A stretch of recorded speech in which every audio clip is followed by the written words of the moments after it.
Bem-vindos ao Executando Boas Ideias, o podcast onde a gente investiga juntos quais são os elementos por trás do sucesso de grandes ideias. E hoje a gente tem o prazer de receber aqui o Fábio Gurgel.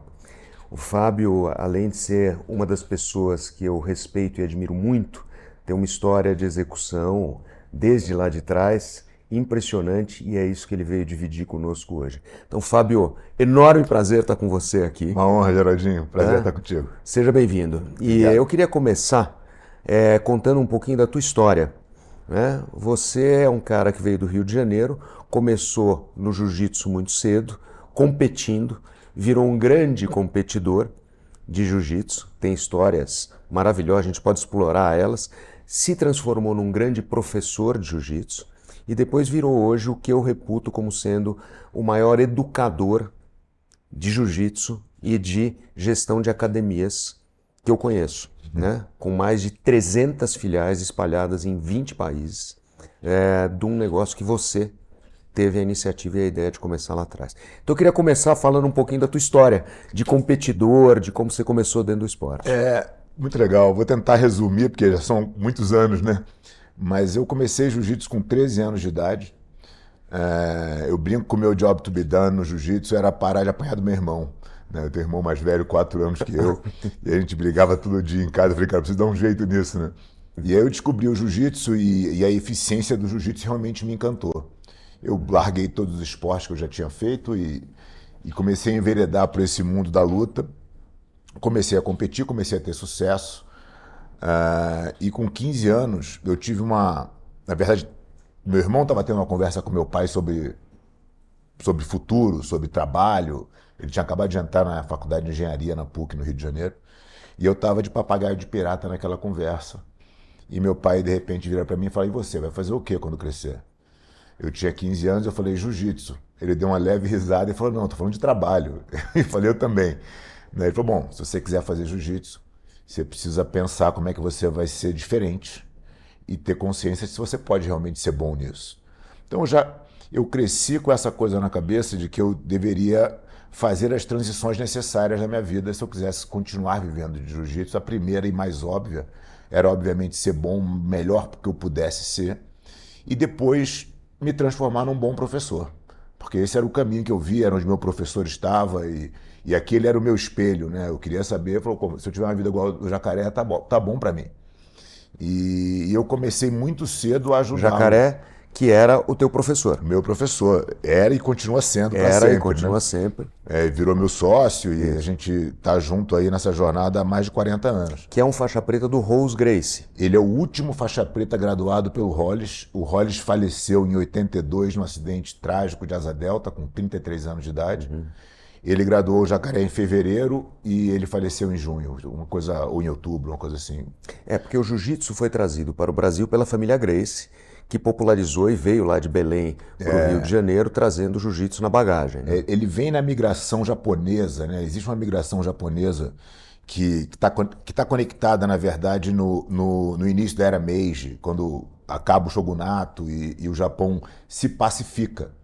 E aí ele começa a ter uma influência muito grande do Ocidente, da cultura ocidental. E aí tem essa migração dos japoneses, a família Gracie aprende em Belém do Pará através do mestre Carlos Gracie, vai para o Rio de Janeiro e a coisa começa o jiu-jitsu brasileiro é o jiu-jitsu Gracie, né, de certa maneira. E você pegou todo esse momento, né, dos Gracie no Rio de Janeiro, inclusive aquela história da invasão da academia que culminou com aquele evento no Maracanãzinho. Sim, exato. Né, jiu-jitsu contra a luta livre. Eu acho que vale a pena só contar um pouquinho esse episódio, porque ele é curioso. Não, né? eu acho que é interessante, assim, a história do jiu-jitsu, ela foi criada baseado na eficiência da luta, né? Então a família Gracie chegou num cenário no Rio de Janeiro onde já aconteciam alguns eventos de luta. E tinha o evento que era de luta real e tinha o evento que era no circo, que era de luta combinada, de telecat e tal. Eles decidem que, cara, que eles não vão participar do telecat, que eles vão fazer só o real. E eles começam a ter sucesso. Fazem uma academia na década de 50, 60 no Rio de Janeiro, na Avenida Rio Branco, que é um sucesso. E esse é o jiu-jitsu brasileiro, baseado na eficiência. Os anos se passam e os desafios vão acontecendo. E eu fui criado ouvindo essas histórias desses grandes heróis que defendiam a bandeira do jiu-jitsu para mostrar que era a arte mais eficiente e tal. Em 91, o Rickson que era o grande nome da família, filho do Hélio Gracie, tinha se mudado para os Estados Unidos e ficou uma vacância de liderança no Rio de Janeiro. E aí começa esse atrito da luta livre com o jiu-jitsu e organiza-se um evento para ver quem era realmente a melhor luta. E eu tenho uma honra de ser selecionado pelo mestre Carson para participar. Eu faço a terceira luta da noite, a gente fez Isso foi no Maracanãzinho? Isso foi no Grajaú Tênis Clube. Grajaú, com cobertura da Globo? Com cobertura da Globo. Passou após o Supercine, entrou a luta, foi uma febre no Rio de Janeiro. Acho que o jiu-jitsu teve o primeiro boom de popularidade depois da época da família Gracie, porque o Hélio Gracie era um cara extremamente famoso no Rio, né? Ele se vangloriava de ter sido o único cara que foi a capa inteira do jornal Globo. Depois dele, acho que só Ayrton Senna conseguiu isso. Então ele era um cara famoso no Rio, mas o jiu-jitsu em 91 teve esse outro boom que precedeu a explosão do UFC nos Estados Unidos, que é de 93. Então em 93 a gente tem o UFC, tem Confederação Brasileira e tem Fundação da Aliança acontecendo tudo junto. E você, naquele momento, participou desse evento, Jiu-Jitsu versus Luta Livre. É uma luta maravilhosa. Quem não teve oportunidade de assistir, vale a pena procurar no YouTube. O Denilson, né? Denilson Maia. Denilson Maia, o Fábio Gurgel versus Denilson Maia, uma luta que vale a pena assistir. E na sequência, você foi convidado para começar a participar também dos primeiros Vale Tudo que tiveram, né? Esse era o Vale Tudo, né? E depois aconteceu como 2 anos depois começou o UFC passou a ser a grande vitrine. E aí depois do UFC vem Pride, aí tem os eventos paralelos. E eu estava naquele momento lutando, mas uma coisa que é importante dizer, eu sempre lutei o Vale Tudo pela defesa do jiu-jitsu. Nunca foi a minha profissão ser lutador de Vale Tudo. Eu entendia que a minha missão era ensinar jiu-jitsu para as pessoas. Porque eu entendia que o jiu-jitsu tinha um poder muito além da eficiência da luta, mas um poder de desenvolvimento de virtude. É isso que... Depois nós vamos entrar nisso, eu quero muito falar disso. Então, esse era o ponto principal para mim. Mas eu lutava Vale Tudo porque eu entendia que aquilo ali era importante para a trajetória e até para eu fazer realmente parte daquele mundo, né? Ter o reconhecimento da comunidade como um defensor daquela história inteira. Então, eu lutei 5 eventos de Vale Tudo, fiz 5 lutas de Vale Tudo em 3 eventos, na real. Porque o último evento eu fiz 3 lutas na mesma noite, que culminou com aquela luta do Marquet, que foi em 97 aqui no Maxud Plaza. Que eu tava lá, tá? Eu tava na segunda fila, assistindo. Deve ter espirrado um sangue lá, então. Fiquei limpando a testa. Infelizmente o meu. Mas eu acho que, ao mesmo tempo que você estava fazendo isso, a Aliança já estava começando a ganhar musculatura, né? Você como professor e coisa e tal. Eu tive a oportunidade de fazer parte desse momento da Aliança. Você está desde o início, né? Desde o início, então foi uma coisa que para mim foi muito legal. Mas eu vi, Fábio, nesse momento, essa transição que você fez entre o lutador, o competidor, que você competiu muito no jiu-jitsu, teve a oportunidade de competir nessas lutas também de Vale Tudo, mostrando o que era a filosofia, o que estava por trás do jiu-jitsu, que eu acho que você fez isso com brilhantismo. Pode ter igual, melhor não tem nesse cenário de artes marciais, vamos dizer assim. E a Aliança começou a ganhar muita musculatura. Né? Começou a crescer e aparecer e coisa e tal. E a Aliança, desde então, tem sido a maior campeã da história do jiu-jitsu, em todas as métricas que você pega, seja mundiais, brasileiros, pan-americanos, mesmo internacional, mundial de master, o que quer que seja. Então essa transição entre o lutador, o competidor e o general inspirador, que é o apelido que o Fábio teve durante um determinado momento na vida, eu acho que é uma coisa que a gente queria explorar um pouquinho, entendeu? Eu acho esse ponto muito interessante, assim. Eu sempre, como eu falei desde o início, eu falei, cara, como é que eu faço para me manter no jiu-jitsu? Eu preciso fazer essas transições. E toda vez que a gente faz uma transição, é uma volta para trás, né? Você deixa de ser bom no que você está fazendo e volta a ser medíocre em outra coisa. Olha, só parar um pouquinho. Eu queria só chamar a atenção para a profundidade disso aqui, que você deixa de ser bom numa determinada coisa que você está fazendo, você passa a ser medíocre É isso. naquele novo negócio que você está fazendo.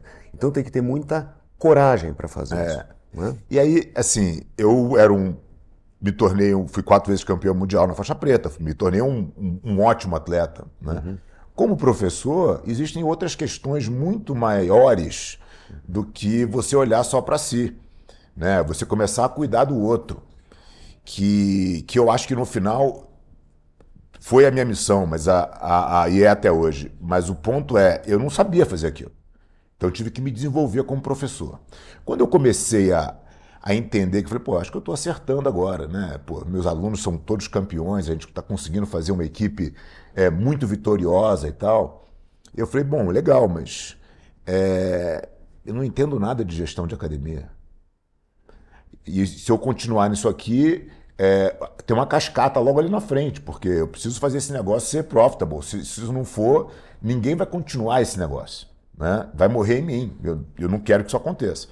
E aí eu fui ser gestor de academia. Mais uma vez eu voltei lá para o final da fila, porque eu não sabia absolutamente nada de gestão e não tinha benchmark nas academias de jiu-jitsu, que ninguém sabia. Então eu fui estudar no fitness, fui me virar para conseguir o conhecimento e me tornar um bom gestor de academia. Quando eu olhei, falei, bom, agora acho que minha academia está funcionando bem, acho que eu aprendi esse negócio.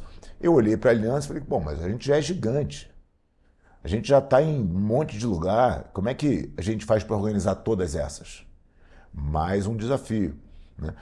Voltando um pouquinho atrás na história da Aliança, a Aliança surgiu para ser uma equipe de competição em 93. Porque os meus alunos estavam lutando contra os alunos do Jacaré e com os alunos do Gigi. A gente falou, cara, isso aqui não tem o menor sentido. Vamos juntar todo mundo numa bandeira só. Jacaré e Gigi eram sócios do Fábio na Aliança naquele momento no tempo. O Jacaré era o professor e eu e o Gigi, nós éramos... A gente tinha academias separadas porque era continuidade natural. Claro. Eu falei, cara, ou a gente junta isso, ou a gente vai ficar lutando contra o outro. Não, vamos juntar todo mundo, vamos fazer a melhor equipe do mundo. E a gente estava longe disso, porque tinha as academias Grace, 5 Bent na época ali. A gente começou, foi ganhando força, o Jacaré sempre teve um olhar assim, muito generoso com os alunos, né? A gente realmente tinha uma liberdade de criar e de trazer ideia e de se desenvolver. A gente foi ganhando força. Quando a gente se tocou que a Aliança era mais do que simplesmente uma academia, uma equipe de competição, a gente já era bicampeão mundial e já estava apontando para ser muito mais do que isso. Hoje a gente tem 14 títulos mundiais. A segunda colocada tem 7. Né? A gente tem a melhor estrutura de competição, a gente realmente conseguiu fazer. Mas foi um desafio totalmente novo para mim também. Porque agora era gerir o time inteiro, né? Com pessoas que não tinham muitas vezes o entendimento do negócio, porque eram apenas competidores. Né? Então é um desafio que a gente enfrenta até hoje. Né? Como é que a gente pega essas 300 academias em 29 países e bota todo mundo dentro do mesmo padrão? Mas eu queria chamar a atenção para 2 coisas aqui. A primeira é a forma com que você veio conduzindo esse processo dentro da Aliança. Em nenhum momento você parou e falou assim, eu tive uma ideia de fazer 300 academias espalhadas por 20 países. Isso é uma coisa que foi acontecendo naturalmente. Então, apesar de você ter esse intuito de crescer, de fazer e coisa e tal, você foi fazendo todas as adaptações necessárias ao longo do caminho. E todas as conversas que a gente vem tendo aqui, a pessoa que está executando tem uma visão, ou teve um insight, ou tem uma vontade de fazer, ou tem uma ideia, mas ao longo do caminho ela vai tendo que se associar com pessoas, ela vai tendo que juntar talentos. E na verdade, é muito mais a respeito do coletivo que você vai trazendo junto com você para realizar e executar aquela tua visão, ou aquela ideia, do que propriamente a respeito do eu sozinho que está fazendo isso. A gente percebeu isso e a gente tem vivido isso em todas as conversas que a gente tem tido, que tem sido muito legais. E uma outra coisa que eu queria falar, existe um livro que é o From Strength to Strength, né? Que fala sobre a inteligência cristalizada e a inteligência fluida. E como é difícil você fazer a migração de uma para outra. E como a tua inteligência fluida, ela aguenta até um determinado momento no tempo e vice-versa. E eu acho que você, para mim, é um exemplo de alguém que conseguiu fazer isso muito bem. Ou seja, você teve o desprendimento de entender que o teu momento de competidor, que foi coroado de êxito, poxa vida, inquestionável, quando que ele estava terminando, para onde você deveria ir, você teve a coragem de fazer de tomar esse leap, né? Quer dizer, dar esse salto para o próximo, e agora, nesse momento da Allianz, que de verdade é uma coisa que você olha, a Allianz é uma marca além do Fábio, né? Que é uma coisa muito importante. Então eu queria chamar a atenção para esses aspectos, são coisas que a gente tem visto nas conversas que a gente tem tido até aqui. Nossa, essa fala é muito legal e me remete a um pensamento de... Primeiro, o livro do Arthur Brooks que você me deu, eu fiquei um grande fã dele e comecei a estudar ele, não só nessa transição que ele fala ali dos anos, quando você faz 50 anos e tal, você me deu esse livro bem nessa época, eu estava fazendo 50 anos, e depois sobre o conceito de felicidade, né, que é uma coisa que ele também aborda bastante. Mas eu acho que o ponto aqui é assim, as transições, elas são necessárias na vida de todo mundo. E as pessoas têm o medo do risco, porque elas têm o medo da derrota. O que eu acho que o jiu-jitsu me ensinou a vida inteira, e depois quando eu fui estudar um pouco de filosofia, eu fui ver, nossa, isso aqui eu aprendi na prática, isso aqui eu aprendi na prática, isso aqui eu aprendi na prática. Hoje foi me botando em situações, você tem que se adaptar às coisas. Qual é o plano que você define, que você traça em qualquer área da tua vida que vai linear, perfeito até o final? Isso não existe. Pelo menos eu nunca vi ninguém de sucesso me contar uma história e falar, olha, eu planejei aqui e foi tudo perfeito até lá. Né? A gente tem um monte de obstáculo no meio do caminho, um monte de dificuldade. E o obstáculo tem que virar o caminho. Como é que o obstáculo vira o caminho? Se eu tenho se eu tenho a confiança da minha capacidade em me adaptar às situações. O jiu-jitsu é isso, 100%. Né? Você não controla os movimentos todos, porque tem um adversário querendo fazer exatamente o contrário do que você gostaria que ele fizesse. De vez em quando ele consegue ter sucesso. Né? Então você tem que se adaptar àquela nova situação. E isso é o tempo inteiro. Isso vai fazendo com que a sua cabeça lide com as pequenas derrotas de uma maneira muito mais produtiva. Você para de ter medo do inesperado, porque você sabe que aquilo vai acontecer, porque você não controla quase nada. E você acaba não pedindo para que o inesperado não aconteça, mas ao contrário, pedindo que você tenha a melhor forma de lidar com ele, bring it on. Exatamente. Que você fala que é até uma coisa meio estoica, isso de obstacle is the way. Né? Então, total. Quer dizer, é uma coisa meio de você buscar um pouco, você está falando de filosofia. Para aqueles de vocês que não têm oportunidade, eu incentivo vocês a seguirem o Instagram do Fábio Gurgel, porque toda quinta-feira, pelo menos essas que eu me recordo, ele dá uma aula na Aliança aqui da Vila Olímpia, e depois da aula ele sempre faz algum tipo de comentário a respeito de alguma coisa, e tem alguns que são obrigatórios, né? Que eu faço questão até de comentar, mando para você. Eu digo compartilha, é muito legal. Não, porque é muito bom. Então você pega algumas coisas, por exemplo, quando você faz aquela citação a respeito da confiança, né? Como é que é esse... Então, você falou uma coisa ali de não fazer sozinho, né? Da gente ter o time. O jiu-jitsu é um esporte, quando as pessoas olham de fora, extremamente individual. Né? Você contra você mesmo, tá ali num quadrado, você mais um adversário, né? Onde o filho chora e a mãe não ouve, porque não, né? Ninguém vai te ajudar naquele momento. Só que antes daquilo e depois daquilo, existe um time de suporte que ninguém faz absolutamente nada sozinho. Como você cria um time onde você pode confiar? Né? E eu acho que isso talvez seja a busca de todas as... Quando eu vou em empresas fazer palestras e tal, todo mundo quer falar assim, pô, eu preciso reforçar minha cultura, eu preciso fazer meu time confiar um no outro. Né? Esse é o assunto do momento. Assim, todo mundo quer ter isso. Esse sentimento de pertencimento é o que todo mundo busca. O que o jiu-jitsu trabalha desde sempre, né? A gente está numa luta, eu querendo ganhar de você. Aí, de repente, você me pega numa chave de braço. Cara, quando eu faço o código universal dos 3 tapinhas, você vai soltar meu braço imediatamente. Porque se você não soltar, o que acontece é que ninguém vai querer treinar contigo e todo mundo que for treinar contigo vai treinar sabendo que é vida ou morte. Ou seja, que você não vai soltar, logo o cara também não vai te soltar. Isso gera é uma bola de neve que não tem, é incontrolável. O contrário disso é a gente se permitir no limite do que a gente pode fisicamente e de intensidade, sabendo que quando deu para mim, no mundo, todo mundo vai soltar. Então, você gera uma confiança com o outro diferente. Tem um livro do Sebastian Junger, que é um fotógrafo, jornalista de guerra, chama Tribe.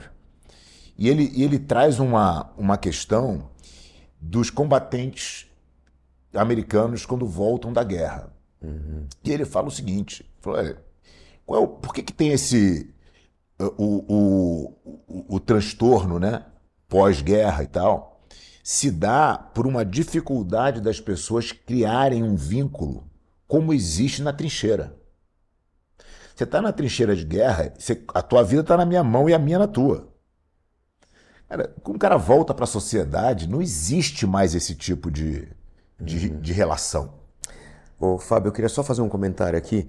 Dois, que esse papo começa a trazer tanta referência. Primeiro, eu li o livro, tá?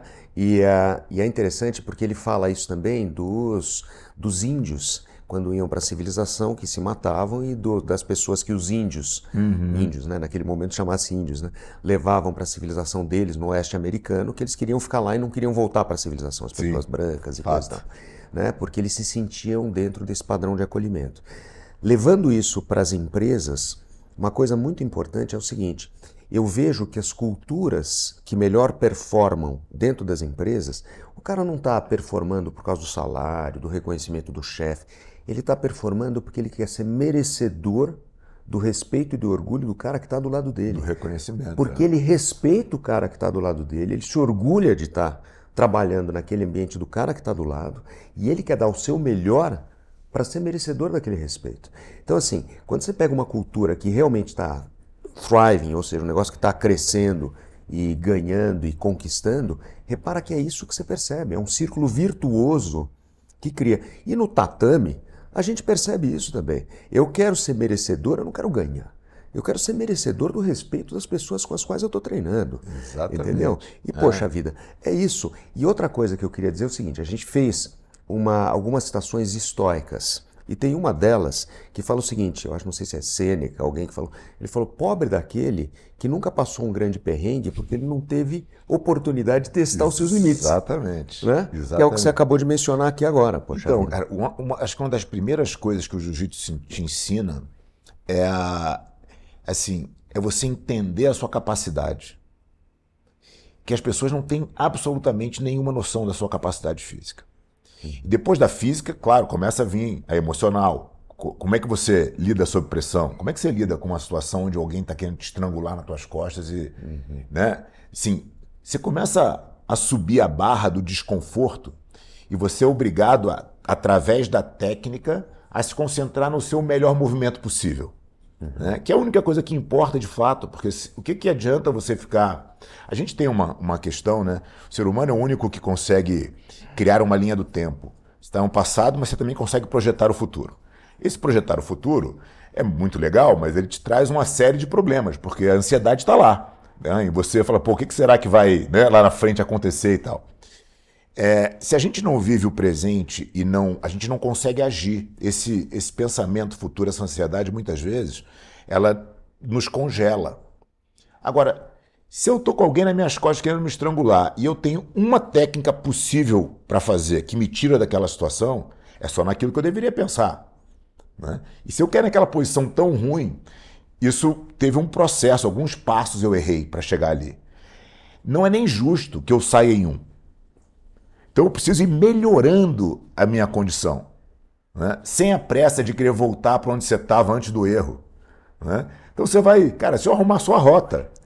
E você sabe de uma coisa interessante? Você tocou num ponto que é o seguinte: eu gosto muito de esporte, né? Tive a honra de ser graduado faixa preta pelo Fábio Gurgel, sou faixa preta número 30 muito do Fábio orgulho. Gurgel, né? E compito ainda, treino bastante, mas eu sempre me desafio a fazer novos esportes.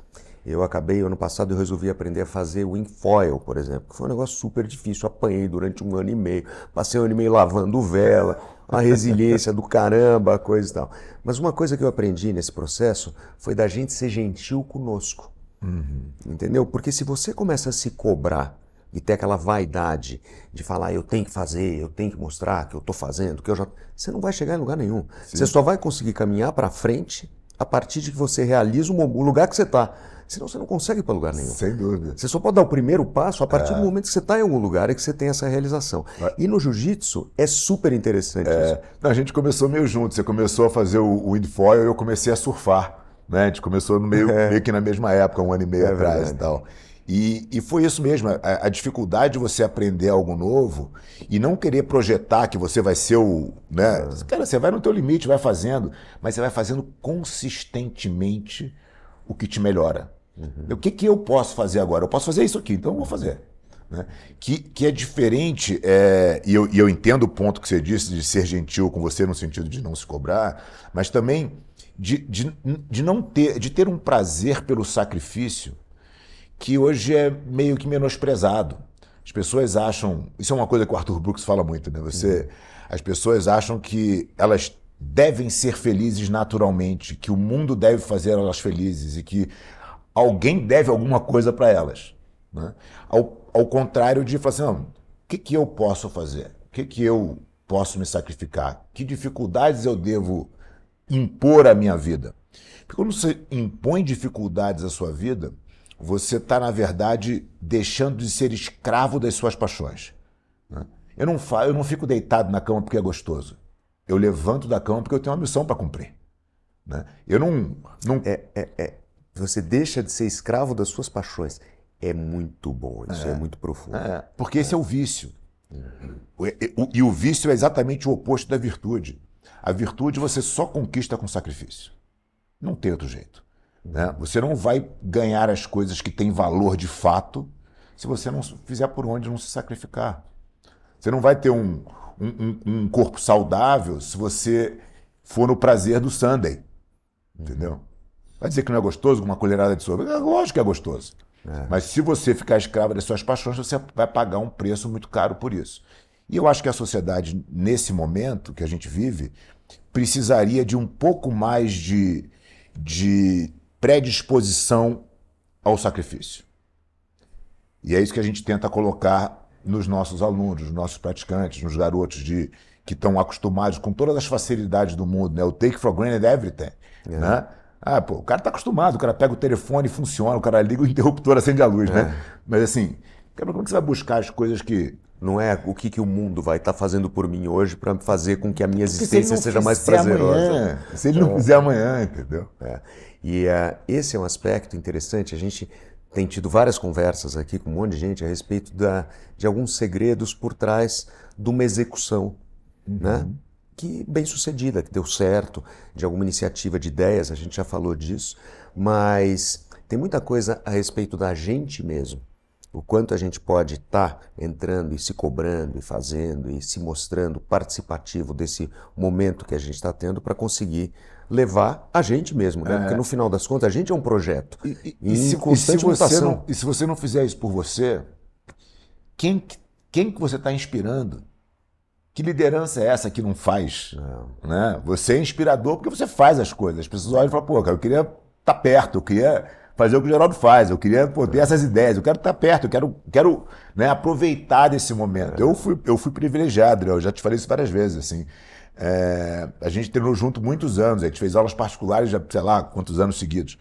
E eu tinha nas nossas aulas uma mentoria quase, né, para uma série de coisas da minha vida. Então acho que a gente tem que fazer as coisas, a gente tem que inspirar as pessoas. Tem uma coisa que eu queria só chamar a atenção daqueles de vocês que não tiveram a oportunidade. O jiu-jitsu está se popularizando muito agora, muito. Né? E eu acredito que muito da popularização do jiu-jitsu nesse momento no tempo, tanto que eu brinco, eu conheço alguém novo e falo, pô, você faz jiu-jitsu ou beach tênis? Entendeu? São coisas que estão muito populares assim nesse momento do tempo, por causa da popularidade. Mas... Coisas bem opostas, inclusive. Coisas bem opostas, inclusive, não tenha dúvida. Que time que você tá? Jiu-jitsu ou beach tênis? Ou kite, né? Alguma coisa no gênero. Mas enfim, eu acho que tem uma coisa interessante, que essa popularização do jiu-jitsu vem um pouco na esteira dessa busca da filosofia, da espiritualização, de uma profundidade maior. Toda vez que eu converso com você, eu não consigo não pegar o elevador e descer para o quinto subsolo, entendeu? Da conversa. Sim. E eu acho que todo mundo hoje, todo mundo difícil dizer assim, mas a grande maioria das pessoas com quem eu tenho a oportunidade de conviver no tatame da Aliança tem essa visão.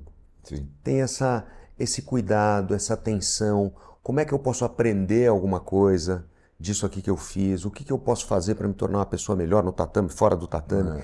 Então tem muito essa filosofia, que eu acho que é uma coisa que você vem também, já na esteira desse crescimento, conseguindo colocar esse pensamento e essa filosofia em todas as escolas da Aliança no mundo inteiro. Isso é uma loucura. Isso para mim é uma mágica. Isso é o esforço que a gente...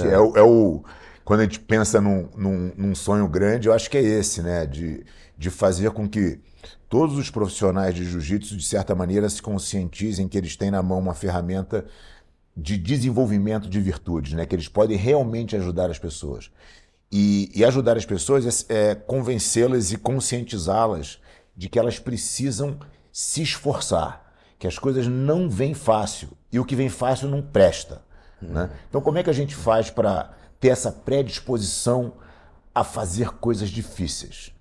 E aí você vai potencializando as suas virtudes, porque elas não andam muito separadas, né? O corajoso, normalmente ele é justo, porque ele já caiu um monte de vezes, ele já errou um monte de vezes.